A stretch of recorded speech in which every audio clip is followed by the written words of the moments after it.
إلى محمد وبارك وسلم. اللهم صل على سيدنا محمد وعلى آل سيدنا محمد وبارك وسلم. میرے محترم بزرگ و دوستوں، اللہ کا بے انتہا شکر و احسان ہے کہ اللہ نے ہم سب کو اپنے پاک گھر میں جمع فرمایا، اور مزید کرم یہ ہوا کہ اللہ نے نماز جمعہ سے پہلے دین کی بات سننے اور سنانے کی توفیق عطا فرمائی۔ اللہ ہم سب کو اس پر عمل کرنے کی توفیق عطا فرمائے۔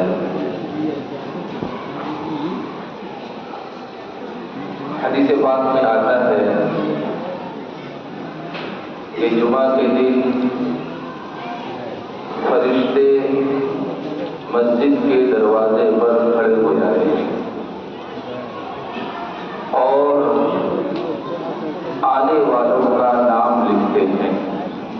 جو پہلے آتا ہے ان کا پہلے نام لکھتے ہیں، اس کے بعد جو دوسرے نمبر پر آتے ہیں ان کا نام، یعنی ترتیب بار ان کا نام لکھتے رہتے ہیں۔ حدیث میں آتا ہے کہ جمعہ کے دن جمعہ کی نماز کے لیے جو سب سے پہلے مسجد میں آتا ہے، اللہ تعالیٰ اس کو اونٹ کی قربانی کا ثواب دیتے ہیں۔ اسی طرح جو دوسرے نمبر پر جمعہ کے دن جمعہ کی نماز کے لیے آتا ہے، اس کو گائے کی قربانی کا ثواب دیتے ہیں۔ اسی طرح تیسرے نمبر پر آنے والے کو میڈھا دمبا قربانی کرنے کا ثواب دیتے ہیں۔ اسی طرح چوتھے نمبر پر آنے والے کو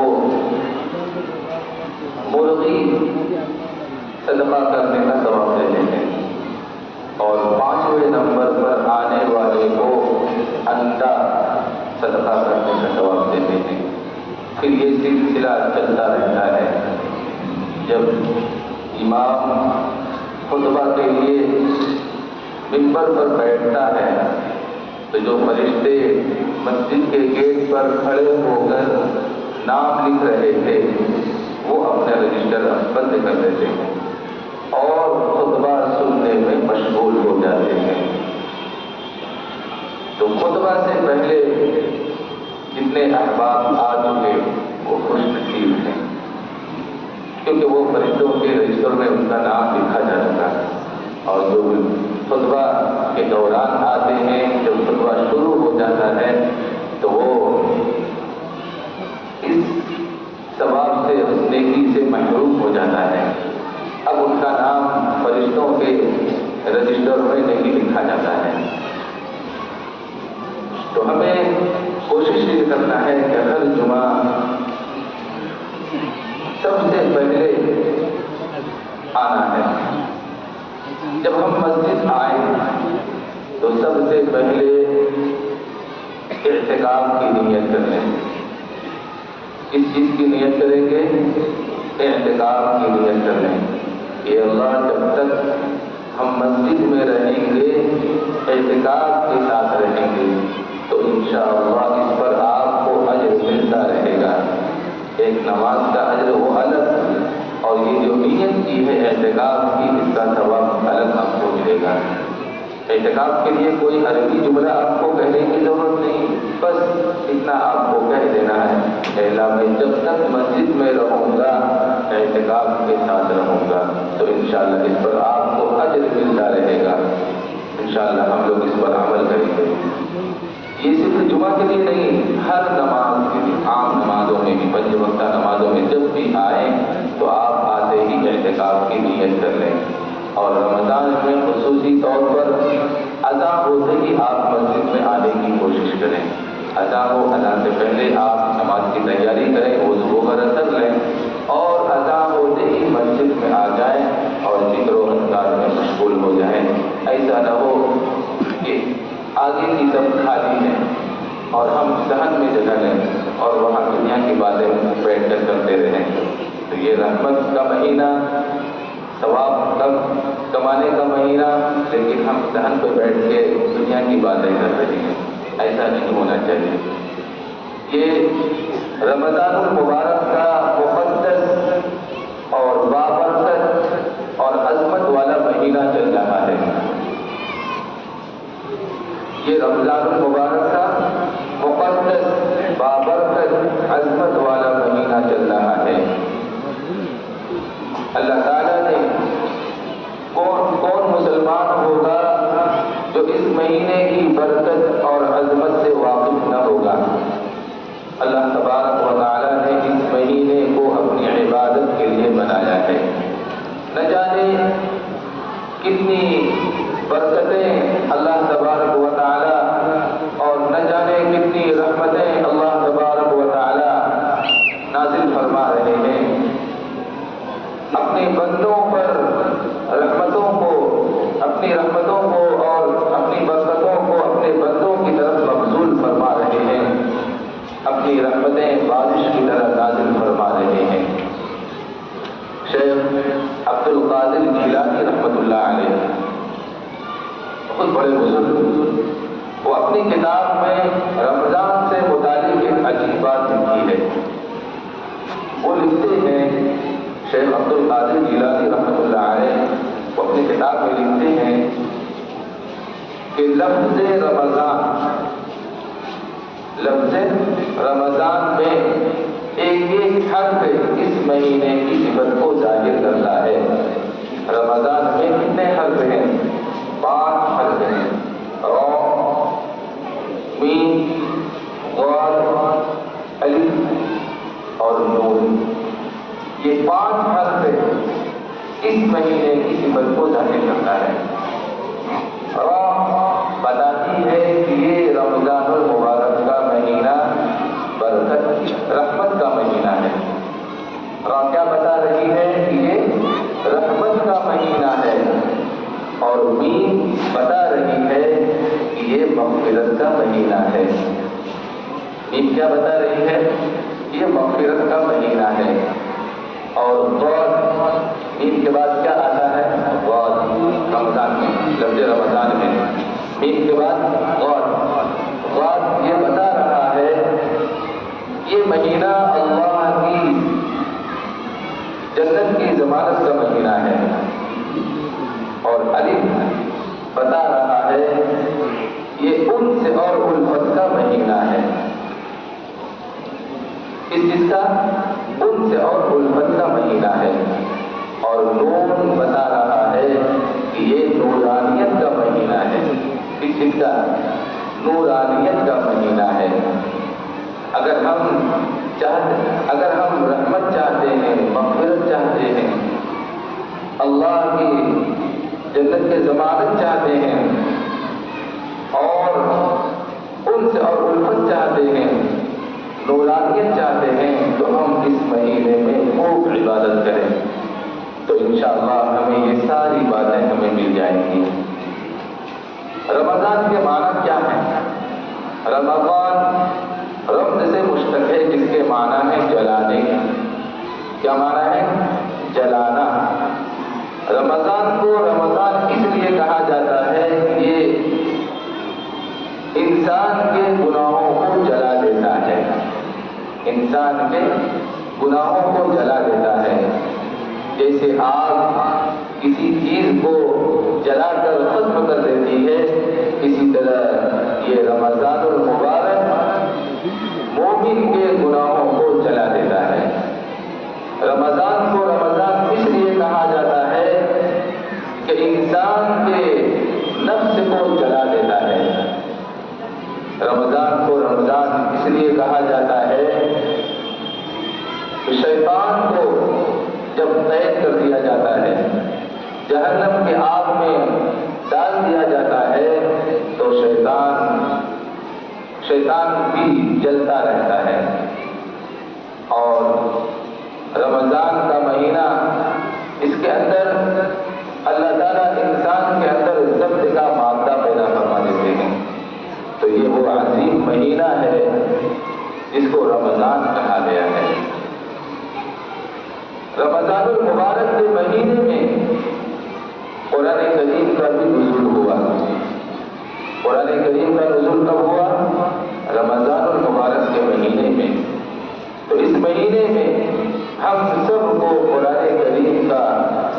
قرآن کریم کی تلاوت کا خوب اہتمام کرنا چاہیے. کم سے کم روزانہ رمضان المبارک میں 3 پارہ تو پڑھ ہی لینا چاہیے. کتنے پارے؟ 3 پارہ کم سے کم.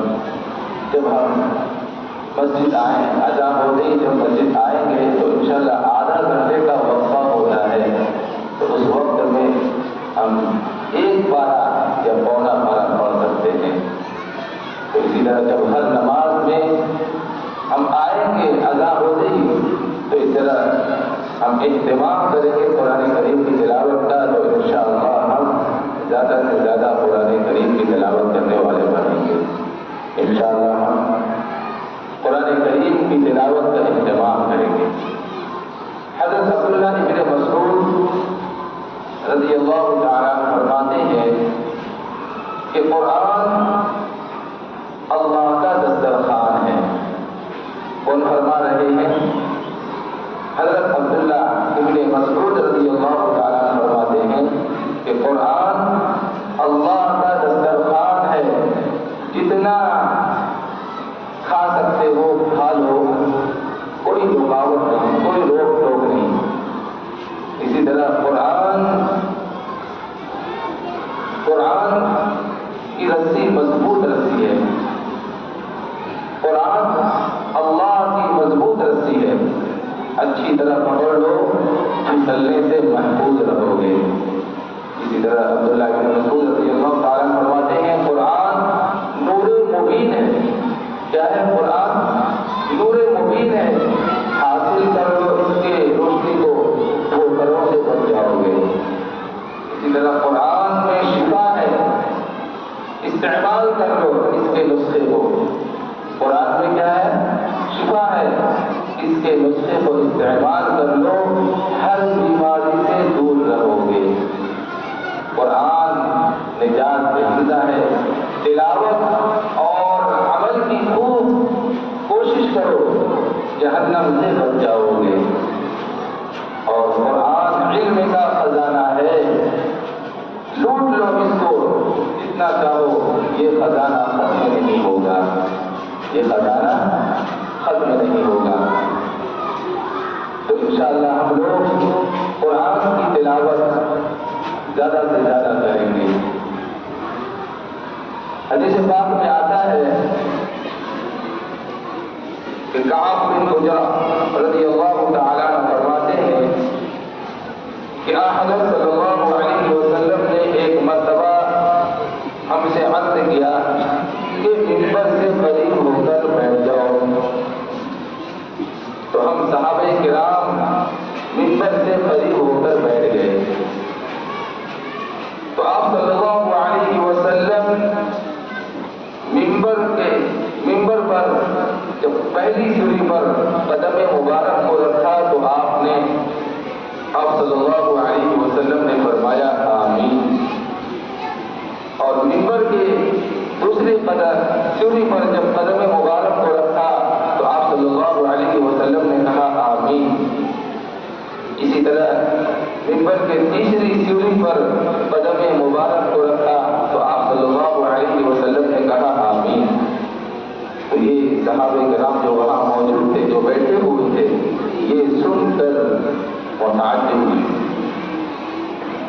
اور انہوں نے آپ صلی اللہ علیہ وسلم سے پوچھا کہ اللہ کے نبی، آج ہم نے ایک عجیب و غریب بات سنی جو اس سے پہلے ہم نے کبھی نہیں سنا. تو آپ صلی اللہ علیہ وسلم نے کہا کہ جب ہم منبر کی پہلی سیڑھی پر جب منبر کے پہلی سیڑھی پر قدم رکھا تو اس وقت جبرائیل امین آئے اور کہا ہلاک و برباد ہو وہ شخص جسے رمضان المبارک کا مہینہ ملے اور وہ اپنی مغفرت نہ کرا سکے. تو اس پر ہم نے کہا آمین. اسی طرح جب منبر کی دوسری سیڑھی پر قدم کو رکھا، جبرائیل امین نے کہا ہلاک اور برباد ہو وہ شخص جس کے سامنے آپ کا ذکر مبارک ہو اور وہ آپ پر درود نہ بھیجے. تو ہم نے کہا آمین. ہم نے کیا کہا؟ آمین. اسی طرح جب منبر کے تیسری سیڑھی پر قدم رکھا تو جبرائیل امین نے کہا ہلاک و برباد ہو وہ شخص جو اپنے والدین کو یا ان میں سے کسی ایک کو بڑھاپے کی حالت میں پائے اور وہ اپنے آپ کو جنت کا مستحق نہ بنائے، ایسا شخص بھی ہلاک و برباد ہو۔ تو ہم نے کہا آمین۔ کتنی بڑی بربادی ہے۔ دو سردار کی بددعا، ایک تو فرشتوں کے سردار جبرائیل امین، فرشتوں کے سردار، اور ہمارے نبی نبیوں کے سردار، دو سرداروں کی بددعا پر بددعا ہو تو اس میں ہلاکت کی کیا تردد ہے۔ اس لیے ہمیں رمضان المبارک میں ایسا عمل نہ کریں، ایسا کام نہ کریں جس سے ہماری مغفرت نہ ہو سکے۔ اگر ہمارے والدین حیات سے ہیں تو اگر ہم سے وہ ناراض ہیں تو ہم ان کی خدمت کر کے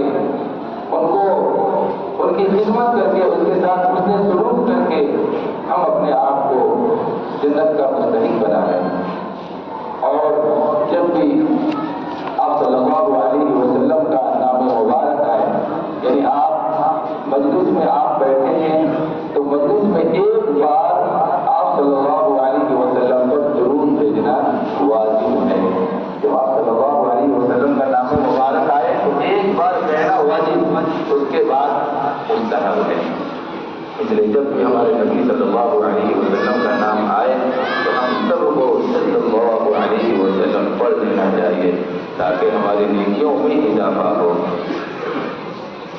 یہ رمضان صرف روزہ رکھ لینا یا تراویح پڑھ لینا یہاں تک اس کو محدود نہیں رکھنا ہے، ہمیں اس بات کا عزم کرنا ہے، اس مہینے میں اس بات کا پختہ ارادہ کرنا ہے کہ اس ماہ مبارک میں انشاءاللہ ہم لوگ ہر گناہ سے بچیں گے انشاءاللہ۔ کھانا کیا تھا ہمارے لیے؟ حلال تھا، لیکن روزے کی حالت میں اللہ کے حکم کے خاطر ہم نے حلال چیز کو حرام کر رکھا ہے۔ پینا کیا تھا؟ حلال تھا، لیکن روزے کی حالت میں ہم نے پانی پینے کو بھی حرام کر دیا ہے۔ لیکن جو چیزیں پہلے سے حرام ہے، رمضان ہو یا غیر رمضان، پہلے سے حرام ہے، جھوٹ بولنا، غیبت کرنا، حسد کرنا، لوگوں کو طعن تشبیہ کرنا، جھگڑنا، یہ پہلے سے حرام ہے۔ لیکن ہم نے روزے کی حالت میں حلال چیز کو تو حرام کر دیا، لیکن حرام کو حرام نہیں کیا، اب تو اس کو حلال رکھا ہے۔ یعنی روزے کی حالت میں گناہ بھی کر رہے ہیں، جھوٹ بھی بول رہے ہیں، غیبت بھی کر رہے ہیں، تو پھر ہم روزے سے کیسے فائدہ حاصل کر سکتے ہیں؟ ہمارے اندر تقویٰ کیسے حاصل ہوگا؟ اگر اپنے اندر تقویٰ پیدا کرنا ہے تو ہمیں ان چیزوں سے بھی بچنا چاہیے، جھوٹ سے، غیبت سے، حسد سے، کینہ کپٹ سے، ان چیزوں سے، غلط جگہ آنکھ نہ دیکھے، ان چیزوں سے ہمیں بچنا ہے، کان غلط بات نہ سنے، ان سے بھی بچنا ہے۔ رمضان میں ایک عمل اور ہے جو ہمیں کثرت سے کرنی چاہیے، دعا۔ آج ہم لوگ دعا نہیں کرتے ہیں۔ افطاری کے وقت اور تہجد کے وقت یہ دعا کی مقبولیت کی گھڑی ہے۔ افطاری کے وقت ہوتا یہ ہے کہ ہم لوگ افطاری کی تیاری میں اتنے منہمک ہو جاتے ہیں، اتنے مشغول ہو جاتے ہیں کہ دعا یا افطاری کی جو دعا ہے وہ بھی نہیں پڑھتے ہیں کہ جائے کہ ہم دوسری ضرورت اللہ سے مانگیں۔ اس لیے ہمیں اس بات کا اہتمام کرنا ہے کہ افطاری سے پہلے 5 سے 10 منٹ پہلے سارے لوگ گھر میں جمع ہو جائیں اور پھر دعا مانگیں اللہ جو آپ کو جس چیز کی ضرورت ہے، جو آپ کو پریشانی ہے، آپ اس وقت اللہ کے سامنے آپ رکھیں تو انشاءاللہ وہ وقت مقبولیت کی گھڑی ہے، انشاءاللہ ضرور آپ کی ضرورت پوری ہوگی۔ افطاری کے وقت دو چیزیں ضرور مانگتی ہیں، افطاری کے وقت 2 چیزیں ضرور مانگتی ہیں۔ ایک یہ کہ اے اللہ آج کا روزہ اللہ کو قبول کر کیا مانگیں گے؟ اے اللہ آج کا روزہ قبول کر دیجیے. اور دوسرا استغفار کرنا ہے کہ اللہ روزے کی حالت میں جو ہم سے گناہ ہو گئے جانے میں جو بھی گناہ ہو گئے ہیں اللہ سے معافی مانگے کہ اللہ معاف کر دیجیے. روزے کی حالت میں جو بھی ہم سے گناہ ہو گئے اللہ معاف کر دیجیے. تو